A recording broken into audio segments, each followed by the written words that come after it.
आज का टॉपिक है डिजिटल एलिवेशन मॉडल, जिसे डैम भी कहा जाता है।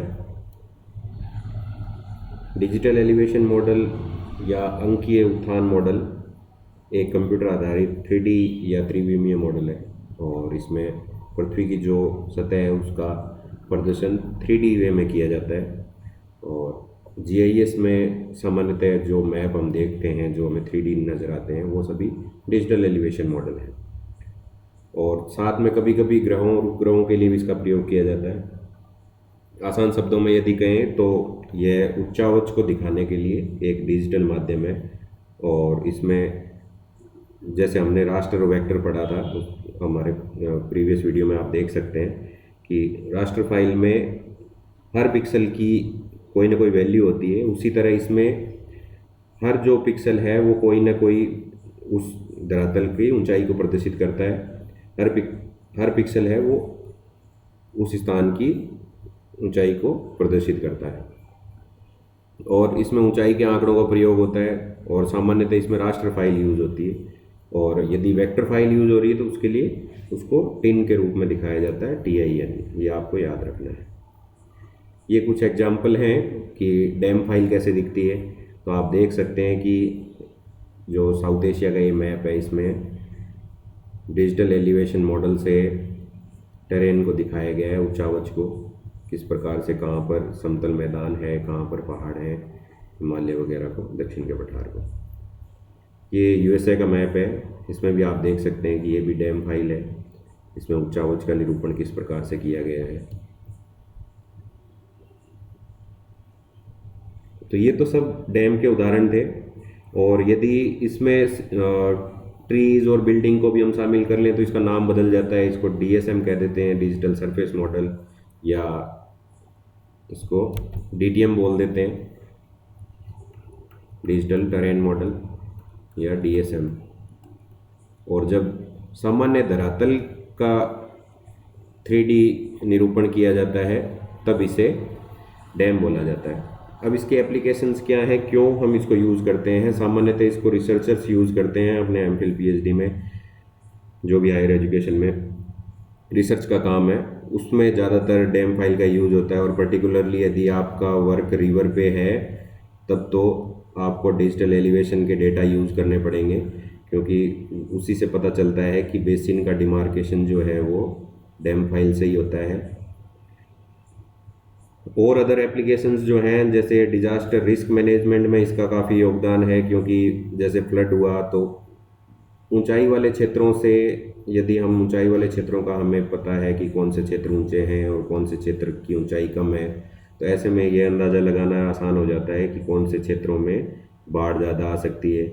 लैंडस्लाइड्स में भी इसका अहम रोल है, क्योंकि ज़्यादा ऊंचे या जिसका स्लोप ज़्यादा है वहाँ लैंडस्लाइड आने की संभावना ज़्यादा रहती है। तो उस डैम फाइल से या डैम से, उस स्थान के डैम से, डिजिटल एलिवेशन मॉडल से हम पता लगा सकते हैं कि कौन से एरिया लैंडस्लाइड प्रोन है। कोस्टल इरोजन का भी और टाइडल सर्ज का भी, कौन से क्षेत्र में टाइड प्रभावी ज़्यादा रहेगा ढलान के अनुसार, कौन से क्षेत्र नीचे क्षेत्र हैं, उसमें भी डैम फाइल का काफ़ी रोल है। ऐसे ही अर्बन प्लानिंग में कौन से शहर किस तरह से बसाने हैं, कहाँ पे ऊंची बिल्डिंग बनानी है, कहाँ पे स्लोप ज़्यादा है, कौन सा एरिया प्लेन है, इसलिए भी अर्बन प्लानिंग में भी इसका योगदान है। उसी अर्बन प्लानिंग में जैसे रोड की डिज़ाइनिंग कैसे करनी है, समतल क्षेत्र कौन से हैं, ऊंचे क्षेत्र कौन से हैं, पहाड़ों पर किस तरह से रोड का कंस्ट्रक्शन होगा, या फिर मैदानी भागों में कहाँ रोड बनाई जाएगी, तो उसमें भी डैम का काफ़ी अहम योगदान है। ऐसे ही एग्रीकल्चर प्लांटिंग में यदि हम एक उदाहरण लें तो टी प्लांटिंग का, टी जो है वो स्लोप पे ज़्यादा उगाई जाती है, क्योंकि आपने पढ़ा होगा कि इसमें जड़ों में जल ठहरना नहीं चाहिए।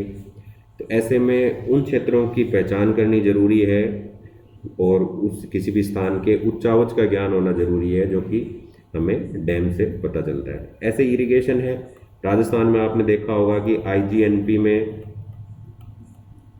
लिफ्ट कनाल हैं।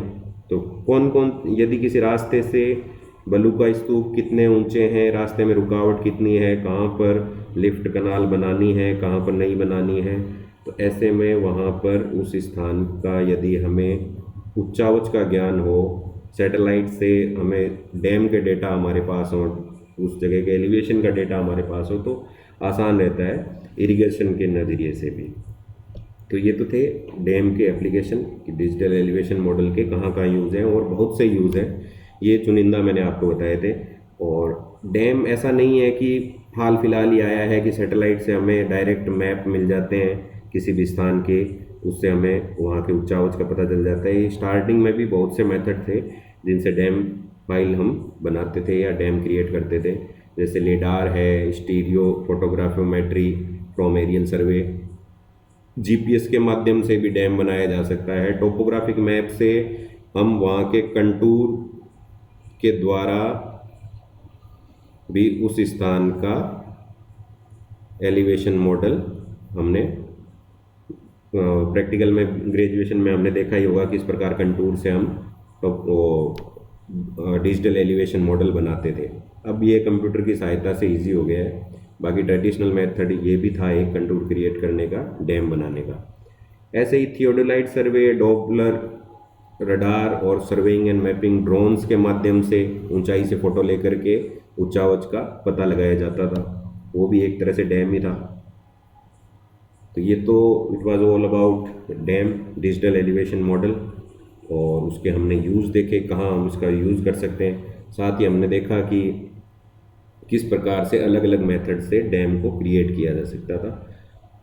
अब है कुछ चुनिंदा क्वेश्चंस जो अक्सर बच्चों के ये स्टूडेंट्स के मन में सवाल आता है कि इससे क्वेश्चन किस तरह के बनते हैं। तो पहला क्वेश्चन हम ले रहे हैं कि when did the first elevation data was used, पहली बार सैटेलाइट डेटा कब यूज़ हुआ डैम के लिए।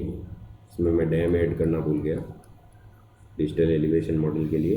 तो इसका राइट आंसर होगा 1986 में स्पॉट 1 के द्वारा।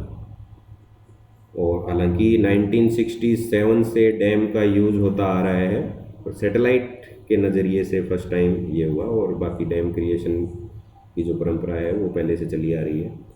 और जो सैटेलाइट के द्वारा जो पहला डैम हमें डैम का जो डेटा मिला वो स्पॉट था, ये ध्यान रखना आपको।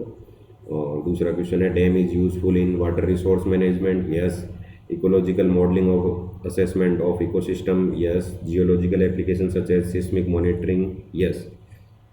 जहाँ पर भी आपको यदि आंसर में ये लगता है कि डैम का यूज़ कहाँ हो सकता है, तो आप ये देखें कि उच्चावच उस जगह के निर्माण में या एप्लीकेशन में यदि उच्चावच का रोल है, वहाँ की धरातल की ऊंचाई का रोल है या स्लोप का रोल है, तो उसमें उसका यूज हो सकता है। तो मोस्ट प्रोबेबली इस तरह का हर क्षेत्र में मोस्टली डैम का यूज होता है।